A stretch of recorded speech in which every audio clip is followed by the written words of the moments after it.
नमस्कार सभी को। आज हम पढ़ेंगे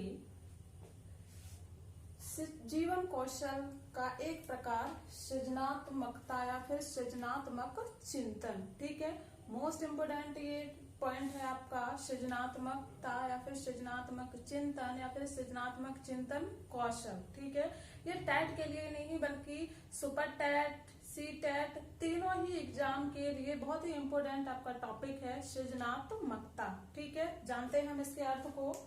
सृजनात्मकता हमने इसका अर्थ पिछले वीडियो में बताए थे। सृजनात्मकता यानी कि किसी भी चीज का सृजन करना। ठीक है, सृजनात्मकता का अर्थ यदि हम देखें तो क्या होगा? सृजन करना। जो चीज हमने, जो वस्तु हमने उत्पादित की है या निर्मित की है, बनाई है, उसमें किसका गुण होना चाहिए? उसमें नयापन होना चाहिए। ठीक है, मौलिकता होनी चाहिए उसमें, तभी वह सृजनात्मक कहलाएगा। अन्यथा वह सृजनात्मकता की श्रेणी में नहीं गिनी जाएगी। ठीक है, सृजनात्मकता का शाब्दिक अर्थ यदि पूछा जाए तो क्या होगा? सृजन करना। जो वस्तु हमने उत्पादित की है, निर्मित की है, उसमें किसका गुण होना चाहिए? नयापन और मौलिकता का गुण होना चाहिए। ठीक है, अब हम यहाँ पर एक और देखते हैं, सृजनात्मकता कैसा चिंतन है। ठीक है, चिंतन की कभी पूछा जाता है ये प्रश्न कि सृजनात्मकता कैसा चिंतन है, तो अक्सर हम यदि चिंतन की बात करें तो हमारे चिंतन के कई प्रकार होते हैं, लेकिन जो महत्वपूर्ण चिंतन है, जो सृजनात्मकता और बुद्धि को लेकर के प्रश्न किया जाता है, एक होता है आपका अपसारी चिंतन। ठीक है, जिसको हम कहें डाइवर्जेंट थिंकिंग, और दूसरा हमारा होता है अभिसारी कन्वर्जेंट थिंकिंग। ठीक है, ये दो हमारे चिंतन है, एक अपसारी चिंतन और अभिसारी चिंतन। प्रश्न आपको पूछा जाए कि सृजनात्मक निम्नलिखित में से कैसा चिंतन है, तो सृजनात्मक निम्नलिखित में से आपका अपसारी चिंतन है, यानी कि डाइवर्जेंट थिंकिंग है। ठीक है, डाइवर्जेंट यानी कि एक समस्या, एक विषय को हम क्या अनेक समाधान देते हैं, तो डाइवर्ट। ठीक है, देख रहे हैं आप, ये बहुत सारे उसमें दिशाओं में ये चला गया, हमारे विचार बहुत सारी दिशाओं से आ रहे हैं एक ही समस्या के लिए, तो जिसके कारण हम इसको कहते हैं अपसारी और बहुविध चिंतन। ठीक है, यानी कि समस्या के बहुत सारे समाधान। बुद्धि का यदि पूछा जाए कि बुद्धि कैसा चिंतन है, तो बुद्धि आपका जो है वो अभिसारी चिंतन का आपका उदाहरण है, यानी कि समस्या का एक ही क्या उत्तर प्राप्त होना। ठीक है, रब करते हैं इसको।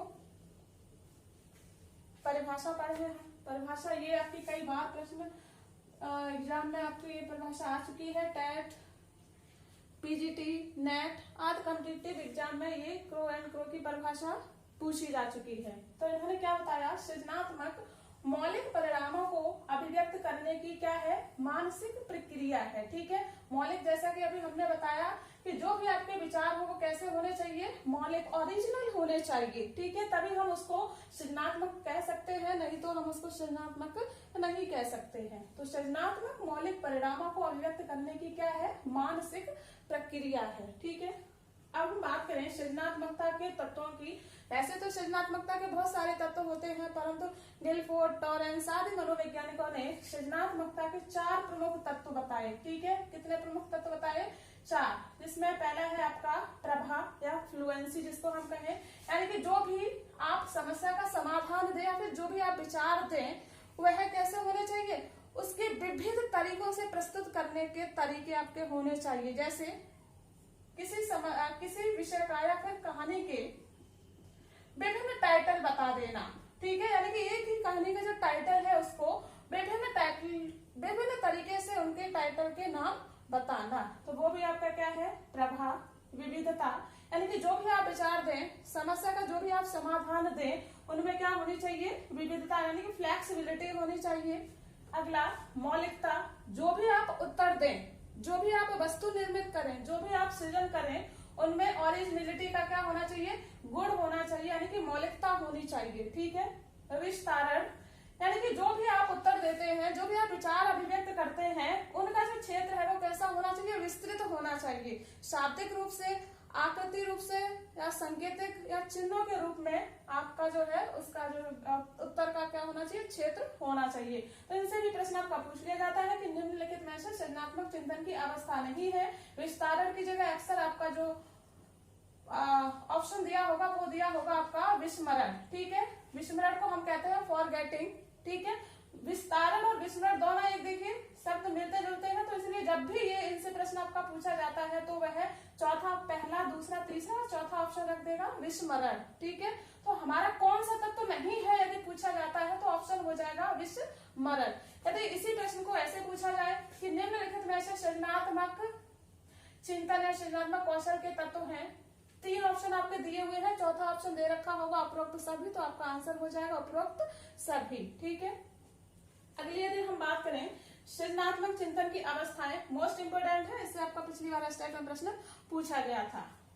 अब पहला इसका जो स्टेप है, इसकी भी 4 चरण बताए गए हैं। ठीक है, 4 अवस्थाएं बताई गई हैं इसकी, या चरण भी हम कह सकते हैं। ठीक है, पहला चरण क्या है, आयोजन या तैयारी, जिसको हम प्रिपरेशन कहें। यानी कि यहाँ पर हमारे समक्ष जो भी समस्या होती है उसका समाधान करने के लिए, या फिर हम जो भी विचार अभिव्यक्त करना चाहते हैं उन विचारों को व्यक्त करने के लिए, समस्या का समाधान करने के लिए हम क्या करते हैं, तैयारी करते हैं। ठीक है, तैयारी करने के बाद दूसरे स्टेप में यानी कि उद्भवन में इंक्यूबिनेशन। ठीक है, इसमें हम क्या करते हैं, इंक्यूबेशन, इसमें हम करते हैं क्या कि यहाँ पर जो हमने जब तैयारी कर ली उस समस्या का समाधान ढूंढने के लिए, दूसरे स्टेप में आकर के हम उस समस्या के बारे में चिंतन करना प्रारंभ कर देते हैं। लेकिन चिंतन करते रहते हैं, हमको अपनी समस्या का समाधान प्राप्त नहीं होता है, तब हम क्या करते हैं, थक कर हार करके बैठ जाते हैं। यानी कि जो थक कर हार कर बैठना, इसको कहा गया है निष्क्रियता। यही प्रश्न पिछली बार पूछा गया था कि निष्क्रियता का गुण जो है वो किस अवस्था में देखने को मिलता है, तो किस अवस्था में देखने को मिलता है, उद्भवन में देखने को मिलता है। ठीक है, ठीक है, स्टेप में ये आपका प्रश्न पूछा जा चुका है। यानी कि व्यक्ति अपनी समस्या का समाधान खोजते खोजते क्या हो गया, थक गया, हार कर बैठ जाता है, उसको कहा गया है निष्क्रियता। अगले स्टेप प्रबोधन, इल्यूमिनेशन। प्रबोधन में क्या होता है, यहाँ पर जब व्यक्ति थका हुआ हारा बैठ जाता है शांत होकर के, प्रबोधन में उसी समस्या का एकाएक समाधान उसके दिमाग में सूझ जाता है, उत्पन्न हो जाता है। ठीक है, सूझ उत्पन्न होती है उस समस्या के समाधान के लिए। ठीक है, तो यहाँ पर थर्ड स्टेप में समस्या के समाधान का क्या, समाधान से संबंधित सूझ उत्पन्न हुई, यानी कि इस समस्या का समाधान ऐसे होगा, वह उत्पन्न हो गई। फोर्थ स्टेप में क्या करते हैं, जो यहाँ पर समस्या का समाधान प्राप्त हुआ था वह कितनी सही है, कितनी गलत है, कितना उसमें संशोधन करना है, इसके लिए हम उसका क्या करते हैं, वेरिफिकेशन करते हैं। ठीक है, यानी कि सत्यापन या फिर मूल्यांकन करते हैं। क्लियर। आयोजन में हम समस्या से संबंधित सभी तैयारी करते हैं।